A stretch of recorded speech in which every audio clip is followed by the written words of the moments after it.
আসসালামু আলাইকুম। আজকে এই ভিডিওতে আমি তোমাদেরকে দেখাবো কিভাবে আসলে একটা পারিবারিক খামার গড়ে ওঠে। আর এটার সাথে আমাদের কৃষি শিক্ষার একটা চ্যাপ্টার আছে পারিবারিক খামার, তো সেটা কিন্তু সম্পৃক্ততা আছে। আর সাথে সাথে উদ্যোগ জিনিসটা কি, ব্যবসায় উদ্যোগ আমরা যে সাবজেক্টটা পড়ে থাকি, সো উদ্যোগ জিনিসটা কি সেটাও তোমাদেরকে আজকে এই ভিডিওর মাধ্যমে আমি বোঝানোর চেষ্টা করব। সো আমি আজকে একটা বাড়িতে আছি। তো এই বাড়িটাতে আমি যেটা লক্ষ্য করলাম যে ওনারা পারিবারিক খামারের যে ক্রাইটেরিয়াগুলো আছে, আসলে যে জিনিসগুলো এখানে ফলন করলে অথবা পালন করলে যেটাকে পারিবারিক খামার আসলে এক্স্যাক্টলি বলা যায়, তার প্রায় সকল উপাদানই এখানে বিদ্যমান আছে। তো আমরা একে একে দেখে নিব যে আসলে এই বাড়িটাতে কি কি পালন করা হচ্ছে বা খামারে কি কি গাছ আছে, কি কি ফলন করা হচ্ছে, একে একে দেখে নেব। তো চলো, প্রথমে আমরা একটু ক্যামেরাটা রাস্তা একটু ঘোরাবে তুমি। এখানে এই যে ছাগল, তোমরা একটু লক্ষ্য করো, এখানে এই যে ছাগল দেখা যাচ্ছে, ছাগলের ছানা এখানে দেখা যাচ্ছে। সাথে একটু যদি আমরা এই দিকে আসি, রাশেদ ক্যামেরাটা নিয়ে আসো আস্তে আস্তে। এখানে এই যে এখানে মুরগি দেখতে পাচ্ছ, এই মুরগি কিন্তু এখানে খাচ্ছে। তো পারিবারিক খামারের কিন্তু একটা বড় বৈশিষ্ট্য যে বাণিজ্যিক খামারের মতো এখানে খুব যে বেশি আলাদা করে অনেক খাবার এখানে দিতে হয় ব্যাপারটা ঠিক তেমন না। এখানে বাড়ির বিভিন্ন মাটিতে পড়ে থাকা পোকামাকড়, বিভিন্ন খাবার ওরা মাটি থেকেই সংগ্রহ করে থাকে প্রাণীগুলো সাধারণত। তাছাড়া টুকটাক কিছু খাবার, এক্সট্রা অতিরিক্ত খাবার দিতে হয়। তো ছাগল আর এখানে মুরগি আমরা দেখালাম। আমরা একটু মানে হাঁস দেখাবো এখন। একটু রাশেদ এদিকে আসো। এই যে হাঁস, যেটাকে পাতি হাঁস বলা হয় আর কি। এই যে দেখতে পাচ্ছ হাঁসটা, এই যে এদিকে আরো হাঁস আছে। আগে এটা কি হাঁস? চীনা হাঁস। এগুলো চীনা হাঁস। আচ্ছা, এটা হচ্ছে চীনা হাঁস, দেখতে পাচ্ছ চীনা হাঁস। চীনা হাঁসের বাচ্চা সম্ভবত এগুলো। তোমরা এখানে দেখতে পেলে যে এই পারিবারিক খামারটাতে ছাগল, হাঁস এগুলো সবকিছুই পালন করা হচ্ছে। এই একটু ওদিকে ধরো, আবার ছানাগুলো খুব সুন্দর দেখাচ্ছে।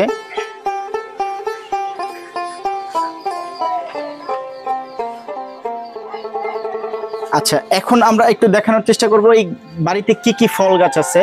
তো রাশেদ, তোমার ঠিক বাম পাশে যে গাছটা, এটা সম্ভবত সরোপা গাছ বলা হয় এটাকে। আতাফল গাছ, আতাফল বা সরোপা বলে থাকে নর্মালি। তারপর এই যে এখানে যে গাছটা আছে, এখানে কাঁঠাল গাছ, একটা কাঁঠাল ঝুলছে। কাঁঠাল অনেকগুলো ধরেছিল, তো প্রায় সিজন শেষ, একটা কাঁঠাল অবশিষ্ট আছে এখানে। তো আমরা যদি একটু বাম দিকে ক্যামেরাটা ঘোরাই, তাহলে এখানে দেখতে পারবে যে একটা চালতা গাছ আছে।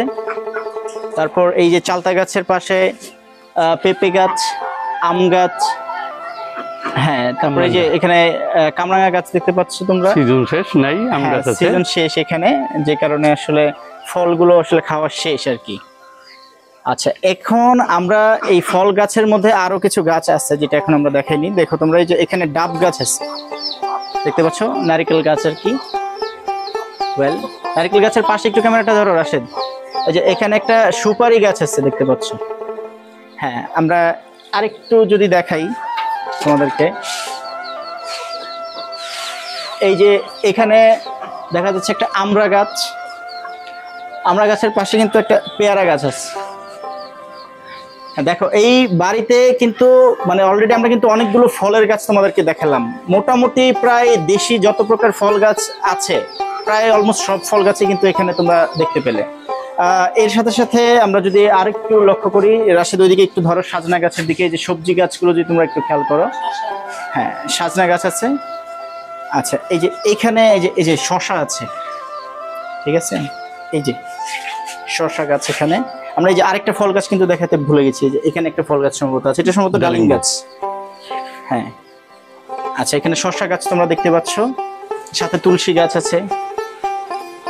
আচ্ছা, আমরা এখানে আরো কিছু সবজির গাছ বা চারা তোমাদেরকে আমি দেখাবো এই পারিবারিক খামারের। এই যে এখানে দেখছো যে জালি কুমড়া গাছ, রাশেদ একটু ক্লোজলি ক্যামেরাটা ধরবো। এখানে আমরা জালি কুমড়া গাছ দেখতে পাচ্ছি। একটু ক্যামেরাটা একটু ঘুরিয়ে রাশেদ, নিচে যে শশা গাছ আছে, পাশেই কিন্তু আবার এই যে শাক আছে, এখানে পুঁই শাক। এই যে এখানে পুঁই শাক তোমরা দেখতে পাচ্ছ, এখানে পুঁই শাক আছে। একটু পুঁই শাকের এখানে ক্যামেরাটা ধরো।